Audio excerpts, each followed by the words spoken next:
Hey guys, it's Jenna. Welcome back. Okay, so I am here with the updated version of how I shade my images in Procreate. Now, before I did a video a couple of months back showing an okay way to do it. But since that video, I have done a lot of research. I've had some amazing friends give me some tips on how I can make this process even better / easier. So let's jump in. I have just a plain black outline of some flowers here. Just like before, I'm going to duplicate this layer. 3-finger swipe, copy and paste. Now the reason that I'm duplicating this time is so that I have a blank copy of my outline just in case I screw something up later. This isn't necessarily a hide my mistakes outline. This is just a hard copy for later just in case I need it. So I'm going to go to my bottom layer and I'm going to start just filling in with color. Now at this point, you want to make sure that you are using the highest tolerance that you can for your fill. So here's my color palette here. I'm just going to pull this down and drop. So same, let's just do this green. You want to make sure that the entire thing is getting filled in and you don't have any white edges here. You will thank yourself later for doing this.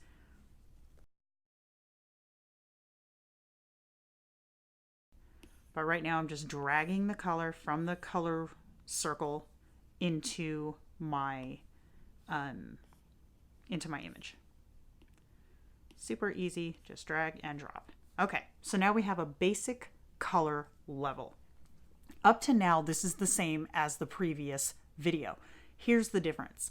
This tool here is your selection tool. Usually it's set to freehand, so like you can move around it and do like this. That's not what we're going to use it for though. This time we're going to hit automatic.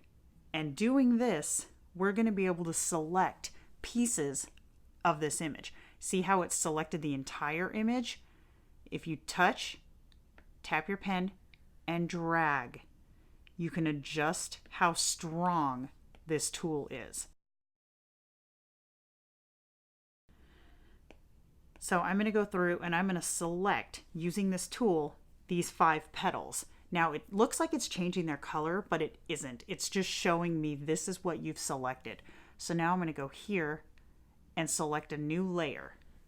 And then I'm going to come over here, darken this green up a bit, pick my airbrush, and then I can start adding some color.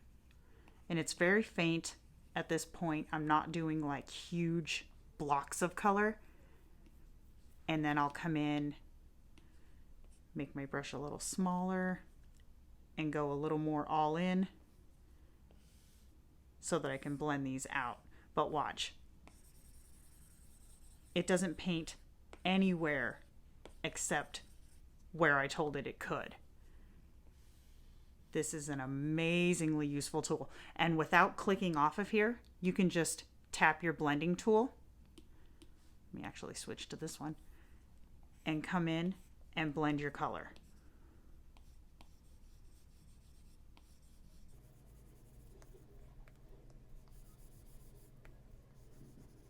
And it's not pulling from anywhere because I did this on its own layer. So I'm not mixing color, I'm just blending out what I have.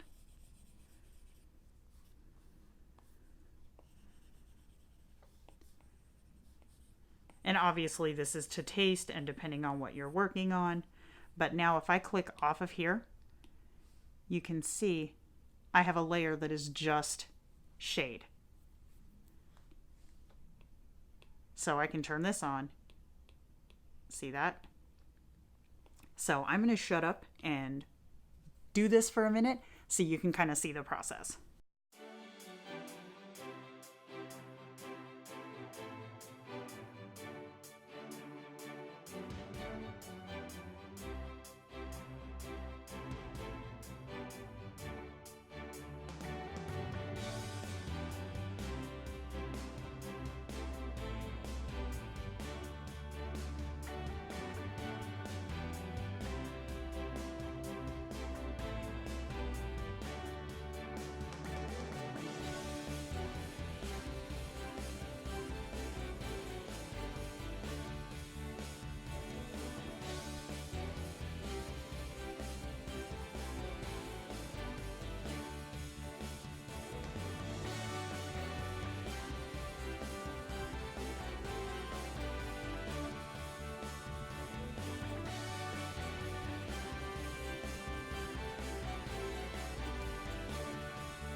right, guys, so I think I'm gonna leave it at there. It's not perfect at all, but I'm also trying to draw at a really wacky angle so that you guys can see. You did see at one point that I duplicated this piece because I wanted to lower the opacity of just this side because I didn't want it as bright as this part. So I just took the same selection tool, went to freehand, circled around it on the highlighting layer that looked like these two, circled around it, and then hit duplicate. So watch, I'll show you. It's right here. You just hit duplicate. It'll automatically put your selection on a new layer. So then I was able to go to the previous layer and delete or erase where it was. And then I was able to adjust just that part. So I can turn, let me group all these huge layers together. So now if I come over like this, you guys can see the difference. And then watch, I can turn off this top layer and it looks no different. So whereas last time when I turned off the top layer, you could see all the lines and erasing and all the, you know, it was just all janky.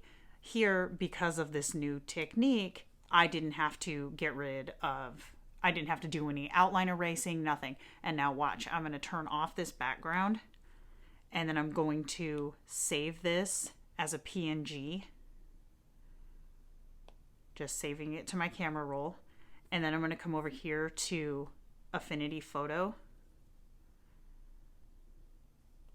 And then I'm going to go into this background. I'm just going to delete this layer. I'm going to place from photos my picture. And so here it is. And now I can go in here to my effects and watch. I'm not going to have to adjust anything. Like before, I would have to go through with my eraser and change things. I don't have to do that now. I actually want to make this a little bigger though. Fill up that space. So yeah, now I can just export this one as a PNG. Just like so. And then I can come into my files because I saved it to my cloud. And save it to my camera roll. Go into my planner. And there it is. With a little pretty outline and everything.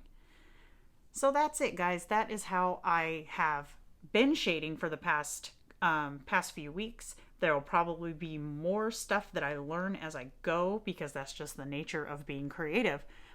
So if I do find any other tips, you can bet I will share them with you guys. And if you have any more tips for me, please, please share them because this has been such an amazing experience getting to know you guys through doodles and through artwork. And it's been awesome. And you guys have been so helpful and so welcoming, and I appreciate it so much.